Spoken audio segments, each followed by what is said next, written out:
I left my home country of Canada, where I was born and raised almost a decade ago. And in this video, I'm going to share some of my reasons why I left Canada, the trends that I foresaw in the future, which have a lot of them now become a reality in Canada, and also the reason why we hear many of our clients who are looking to relocate from Canada to a new country abroad. So, while I haven't lived in Canada in almost a decade and I am not the correct person to go to in terms of trends or prices, when you're looking at Canada specific, some of the main reasons that I chose to leave Canada were for taxes, the direction that the government was going in, and healthcare, which I will definitely be touching on later in this video because this is a common misconception that I see among those who are not Canadian and think the healthcare system in Canada is perfect, which is far from the case. Now, taxes, direction of government, healthcare, these are all very popular reasons why I see many of our clients who are looking to relocate from Canada and leave that system officially. While it is not necessarily the easiest system to get out of officially, it is a possibility for almost anyone. Almost is the key word there. So, first of all, let's dive into the first point, which is a huge one, which is cost of living. I have younger friends who are in Canada who no longer dream of buying a home, of that American dream. They simply have a dream of getting by. And this is the reality in a lot of Western countries today, but not the reality in every country. And I see this quite often with clients where they think that prices in Canada, in the US, in the UK are skyrocketing. And so that must be the case in every other country in the world, which is absolutely not the case. You can relocate to Europe. You can buy a house in Panama, in Portugal, in almost every other country around the globe that is not a name brand Western country for a fraction of what you would expect to spend when you're purchasing a home or a new property in a country like Canada. The trajectory of the Canadian American dream has also changed quite a bit. A few short decades ago in the 90s, when, for example, my parents purchased a home and were also not only able to purchase one home, but were able to purchase multiple homes in order to build up a real estate portfolio. That is just not the reality with prices in Canada, in America. And that is just not a reality these days in a country like Canada. I saw a quote recently and it really got me thinking. It stated that the recipient's parents came to Canada in order to give them a better life. But now, did they need to move to a country in South America, a country in Asia or Europe in order to give their kids a better life, where cost of living was lower? Their children could have a higher quality of life, a better education, similar to what their parents were looking for when they came to Canada. Let me know your thoughts about that in the comments below. The next point I'm going to talk about is crime and homelessness. Now, this is especially prevalent in cities, especially in Toronto and the GTA area or a bigger city like Vancouver.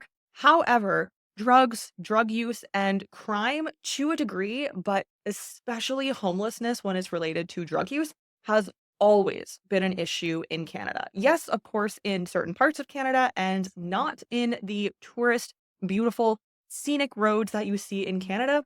However, drugs and homelessness were very much so things that I was aware of from a very young age, living in a somewhat small town in Canada. Not only is this prevalent, of course, in small towns, it's very much so prevalent in these larger cities. Of course, when it comes to crime, there are increasingly more shootings and gun use in Canada than there ever have been in the past as well. So, the next one I'm going to talk about is taxation. Now, Canada is by no means known as a low taxing country.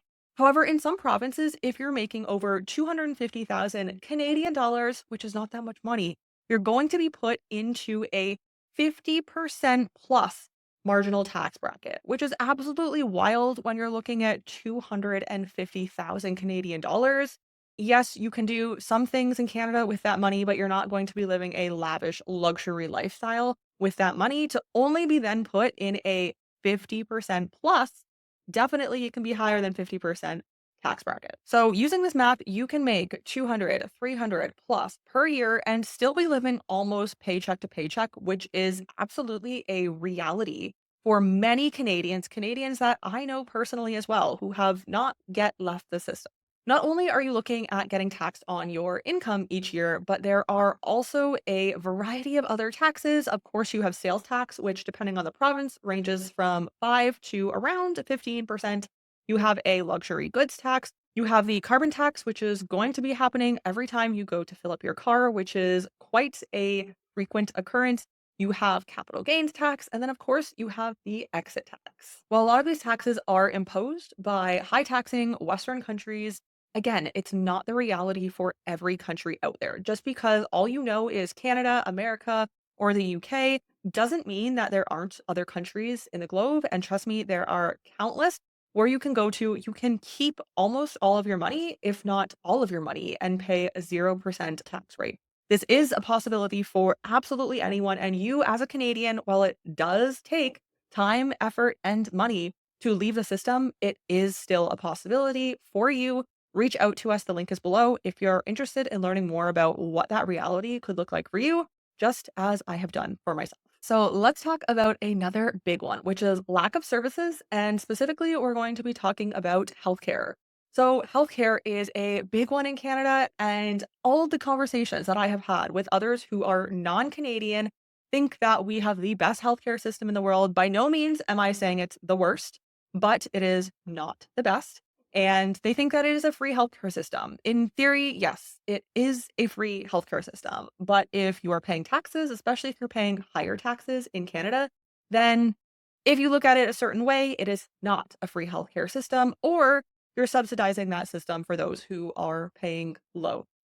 The healthcare service in Canada is extremely understaffed.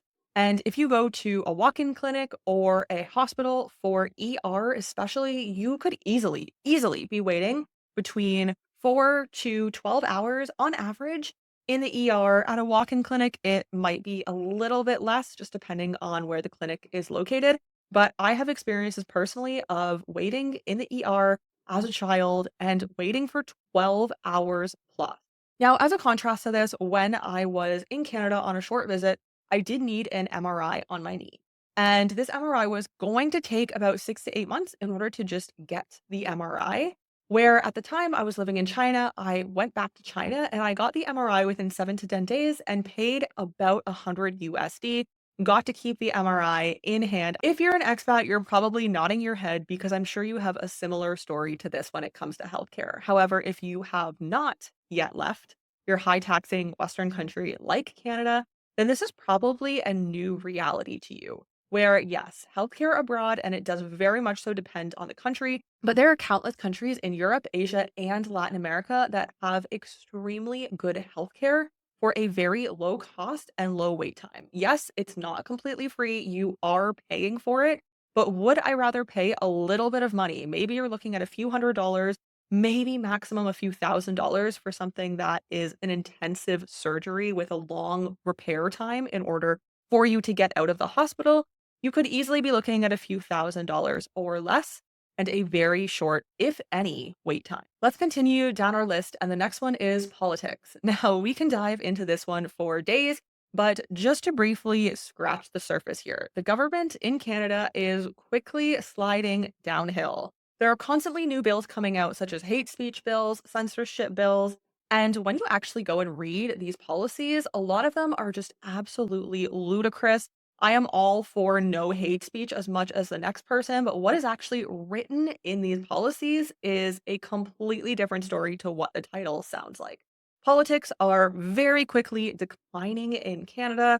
Am I bullish on the future of what that looks like in Canada after the next elections? Well, things may change, but unfortunately, when a country slides so downhill so quickly, I don't see them coming back anytime soon. Sometimes it's better to just cut your losses and move abroad. Now, the next category can seem very small and minute, but trust me, it absolutely is not when this is your life for the rest of your life, and that is the weather, specifically the freezing cold weather. So it is cold for about 6 to 8 months per year in Canada. And of course, that very much so varies depending on where you live. In some parts of the country, it's snowy. In some parts of the country, it's simply rainy. But for the most part, you're looking at about 6 to 8 months of no sunshine. And trust me, absolutely everyone, myself included when I lived there, is just waiting for the months when the sun is going to come out, when we can put shorts on, which usually happens for a week in April. If you know, you know. But it is just not the most ideal place if you're really looking from a lifestyle perspective as well as a tax perspective to be living. It's not the lifestyle that you're going to want unless you want to be on the ski slopes for most of the year. With it being cold for about 6 to 8 months of the year, again, depending on where you are in the country, it's going to start getting dark at around 4:35, 5:30. And this absolutely can take a toll on your mental health. Well, it sounds like a very small detail. When this is a life that you're living day to day to day for potentially the rest of your life, it no longer becomes a small detail, but it really does take a toll on you mentally. Not to mention waking up extra early, freezing your hands just to go start your car, or having to bring two pair of boots with you because there's slush outside and you need indoor shoes and outdoor shoes. But this is just the reality of living in a cold country like Canada, where it is cold for most of the year. So, on a personal note, one of the big reasons why I chose to leave Canada was for geo arbitrage. Now, if you're not familiar with the concept of geo arbitrage, it simply means earning money in a strong currency, US dollars, Canadian dollars, Australian dollars, and taking that money and living in a country where cost of living is much lower than the country that you earn that money. So essentially, your money is going to be spread much farther. Now, I saw the direction almost a decade ago that Canada was going in. And of course, that has very much so increased since 2020. But prices just continue to go up. And a lot of the middle class were being priced out, unfortunately. And that is very much so the reality that we see today. So I decided to take my investments and to leave the country, live elsewhere while still earning money in high currencies, not necessarily from Canada, but I still was earning money in a very strong currency. So I could live abroad and that money would go so much further in order for me to save, to invest, to do whatever I wanted with that additional margin of money that I now had. So geo arbitrage is a big reason that I hear quoted as to why many are looking to relocate. Again, if you're not going to a Western country, then likely the cost of living anywhere else in the world is going to be lower than your Canada, America, UK, Australia, New Zealand. Name the country. If it's not a Western country, you will be much better off going anywhere else in the world and saving 20, 30, maybe even 50% margin of what you're earning in that country because the cost of living is so much lower. It's been almost a decade, and I can very much so say that I am very happy with my decision to leave Canada. And while it's not the right decision for everyone, and of course, you have to make sure that the timing is right as well, you can still go back and visit. Now, is this something we recommend doing all the time or every year? Depending on your situation, this may not necessarily be the best situation for you to be in, but you still can go back to the country and you can still keep your citizenship, at least for now. If you're interested in learning more, if you are a Canadian like I am who's looking to relocate abroad to live either part time or even full time in another country, geo arbitrage your life, have excellent opportunities in terms of healthcare and even have potentially lower crime, drug, and homelessness rates than you can find in some of the major cities in Canada. Reach out to us below. All of our links are there. Send us a message on the website, and we're happy to help you further. If you're interested in learning more about some of the top countries I recommend in terms of both lifestyle and tax optimization, hit the video above, and I'll see you in that video.